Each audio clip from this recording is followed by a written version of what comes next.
Hi, welcome to the Gamesplainer. I'm Jeff the Gamesplainer, and today I'm gamesplaining Merlin. In the game of Merlin, each of the players is one of the Knights of the Round Table.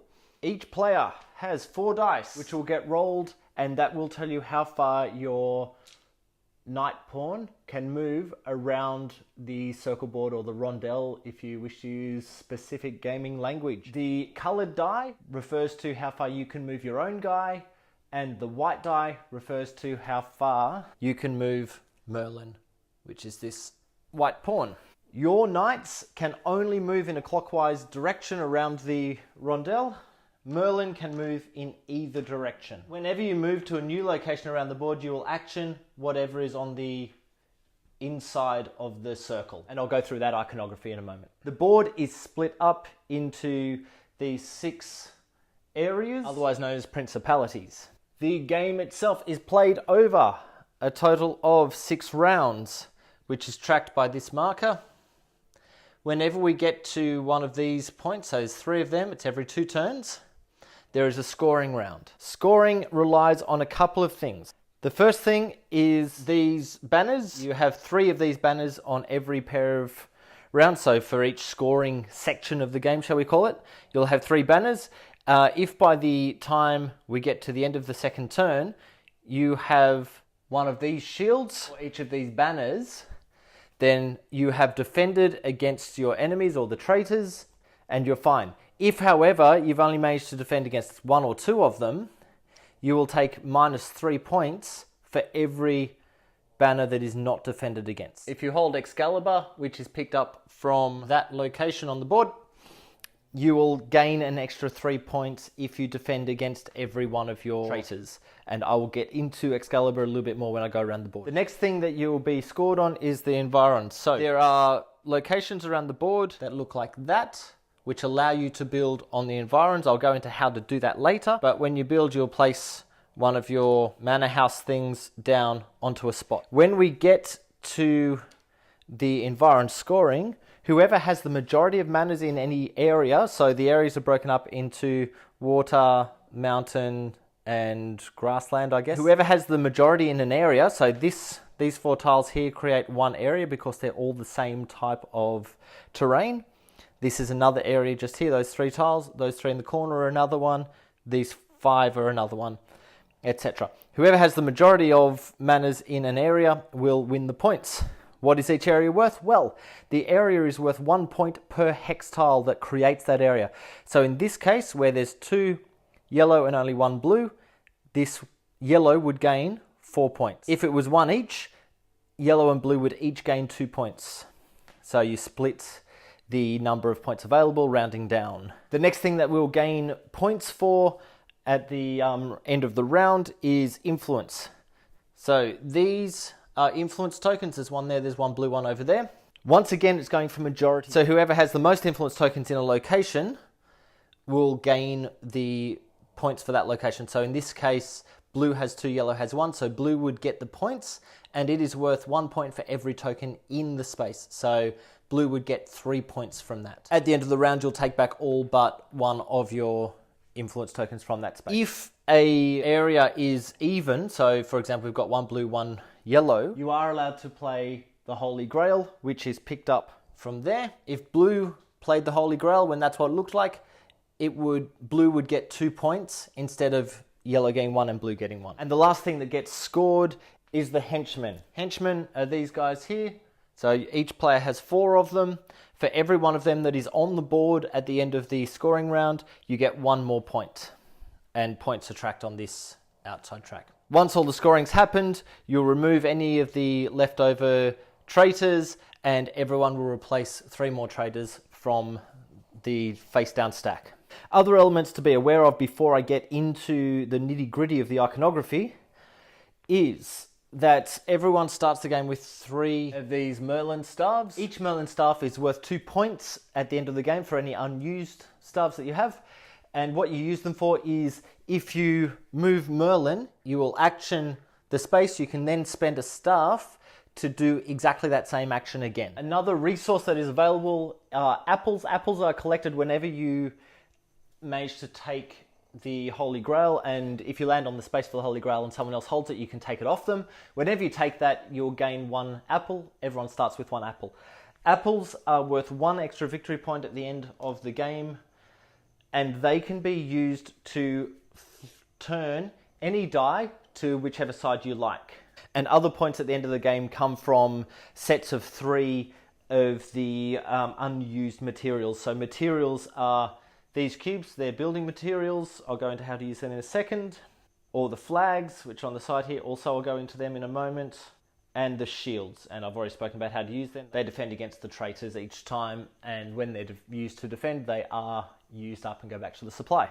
As with everything in this game, once it's used, it's back to the supply. So these flags are 1 use only, they go back to the supply. The building materials are 1 use only, they go back to the supply. So I think that's the basis of everything that we need to do. All that you now need to know is the iconography. So let's take them one bit at a time. There are similar icons that mean slightly different things that I'll try and point out as we're going. So the first 2 are 2 spots that I've kind of dealt with already. The Holy Grail, so you'll gain an apple when you stop at the Holy Grail. You gain the Grail and you gain an apple. The other one is Excalibur, which when you take Excalibur, you can remove one of the traitors that are in front of you. So in this round, you'll only need to actually clear 2 of the traitors in order to clear them all and not get any negative points. And if you stop on one of the principalities, that gives you a choice of 4 things. And it's basically your henchmen. You have 4 henchmen. There are 4 spots in the principality for henchmen to stand on. So let's run through the henchmen really quickly.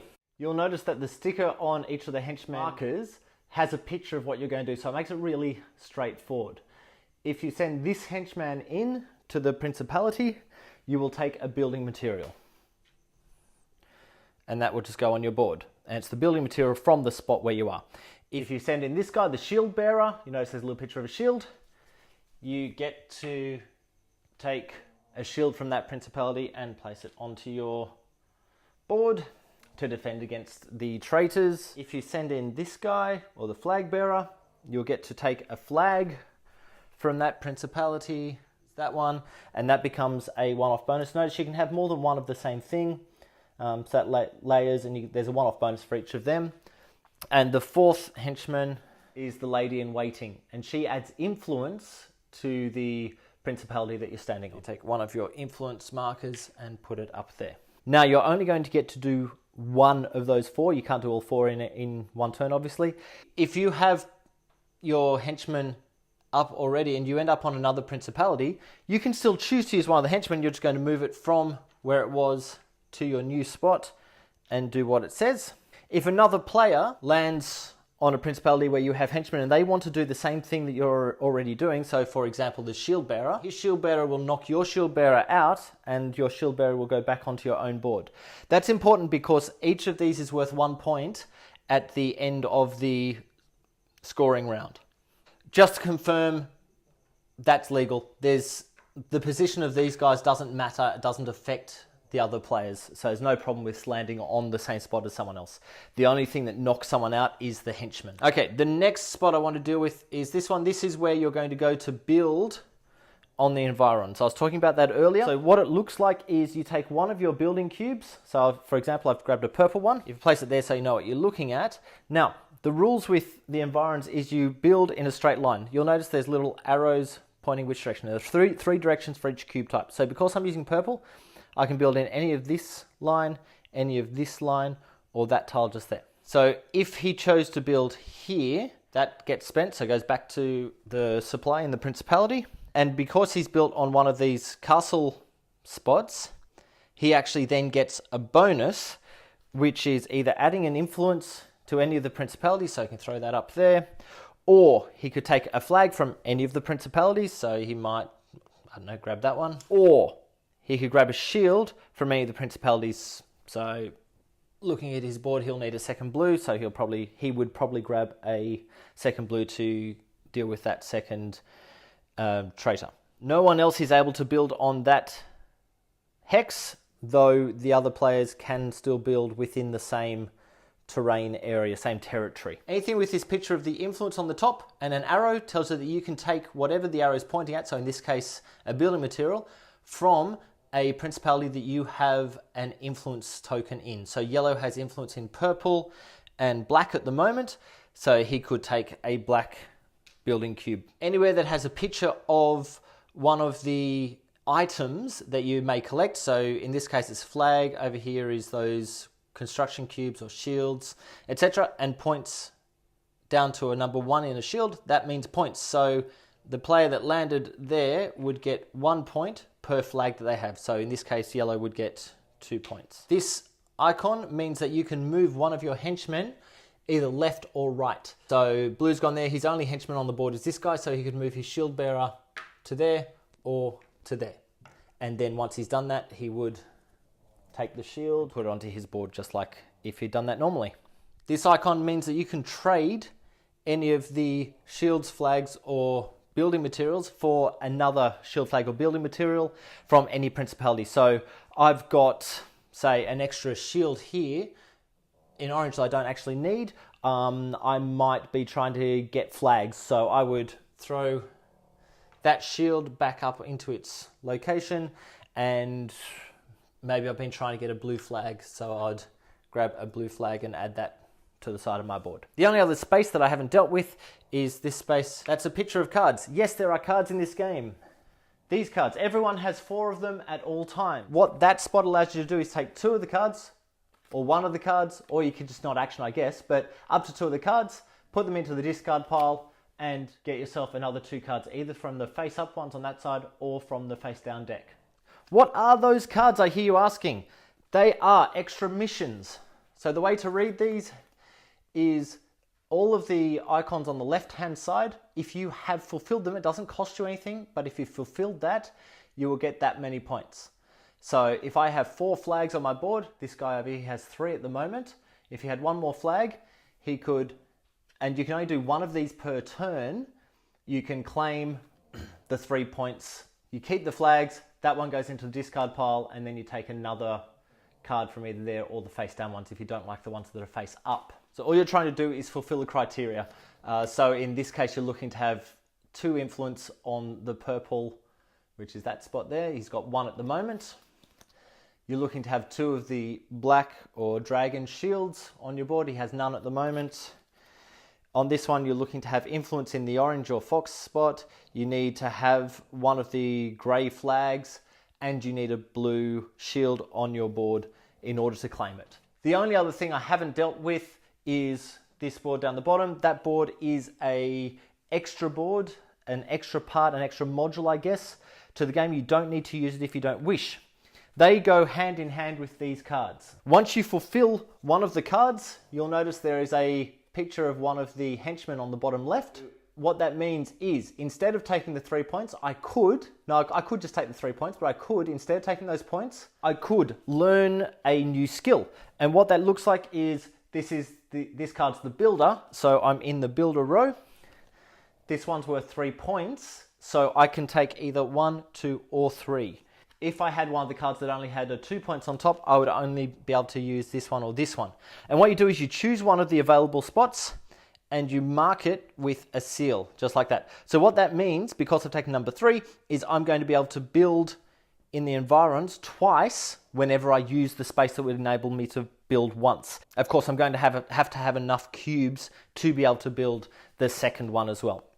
If I, in future turns, play another card that has the picture of the builder on the bottom of it, I'm not going to be able to take that action because I've already chosen that skill. I'm not going to be able to fill up the other 2 skills, so I would then have to take the points from that particular card. The other things that these do is, so these ones, the line 3, when you use them, you flip your token over.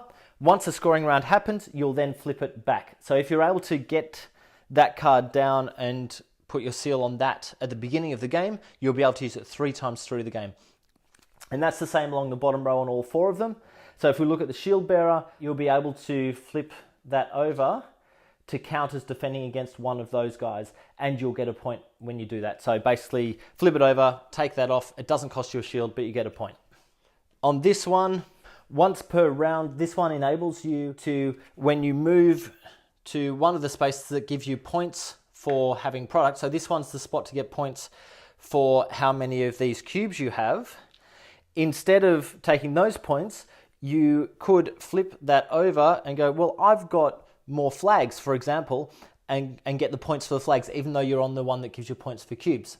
And that also gives you an extra point for doing that. So I would get 4 points on that, if that's what my board looks like, instead of 1. And this last one allows you to, when you would be on one of the spots that allows you to take a shield or a cube from a space where you have the loyalty marker, instead of taking what the arrow's pointing at, you can place a henchman into 2 of the principalities where you have the loyalty markers. And it doesn't have to be different ones, it could be twice in the same one, and do the action of what that principality should be giving you.